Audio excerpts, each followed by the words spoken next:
शिवशक्ती प्रार्थना ह्या चॅनलमध्ये तुमचं खूप खूप स्वागत आहे. श्री स्वामी समर्थ. आज मी तुम्हाला सांगणार आहे की बघा, आपल्या आयुष्यामध्ये खूप अडचणी येतात, दुःख कष्ट आपल्या आयुष्यामध्ये चालूच असतं.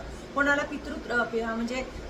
पितरांचा आशीर्वाद म्हणजे पितरांचे जे त्रास होत असेल, पितृदोष असेल, तर तुम्ही हा उपाय करायचा आहे. हा स्वामी समर्थ केंद्रानुसार आहे. तर हा उपाय कसा करावा ते तुम्हाला सांगते. जर तुम्हाला खूप प्रमाणात पितृदोष असेल, प्रत्येक कामामध्ये अडथळे निर्माण होत असतील, संतान प्राप्ती होत नसेल, घरात पैसा टिकत नसेल, सारख्या कोणत्या ना कोणत्या कामांमध्ये आपल्याला संकट येत असतील, तर तुम्ही ही जी सेवा आहे ती रोज करायची आहे. बघा, तुम्ही 15 दिवस ही सेवा लगातार करून बघा, तुम्हाला अनुभव यायला लागतील. कारण की पितरांची जेवढी आपण सेवा करणार तर त्याच्याने काय होतं, पैसा टिकतो, ज्यांचं लग्न होत नसेल लग्न होतं, घरात कटकट होत असेल कटकट थांबते, घरामध्ये सुख समृद्धी नांदायला लागते, अडलेली कामं पूर्ण होत असतात.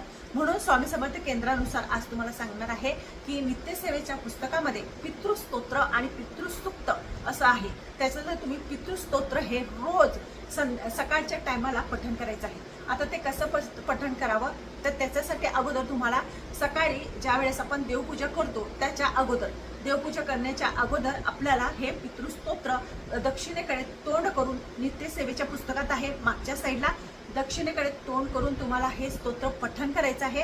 हे स्तोत्र पठण झाल्यानंतर हात पायी धुवायचे, चूळ भरायची आणि देवांना प्रार्थना करून म्हणजे देवांचा नमस्कार करायचा आणि त्या ठिकाणी मग आपण देवपूजा करायची. असं तुम्ही रोज करायला लागा. 15 दिवसात तुम्हाला अनुभव येईल. तुमच्या पितरांचा आशीर्वाद तुम्हाला प्राप्त होईल. अडलेले कामं मार्गी लागतील.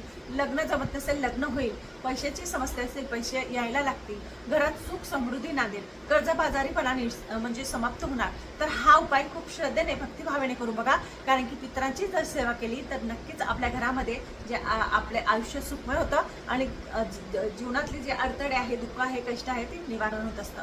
म्हणून आज मी तुम्हाला सांगणार आहे, तुमच्याने जर काहीच होत नसेल पितरांचं, तर तुम्ही हे पितृस्तोत्राचं पठण करायचं आहे रोज दक्षिणेकडे तोंड करून बघा, अनुभव घेऊन बघा. स्वामी समर्थ केंद्रानुसार सांगितलेलं आहे. माझं चॅनल आवडत असेल लाईक करा, सबस्क्राईब करा. श्री स्वामी समर्थ.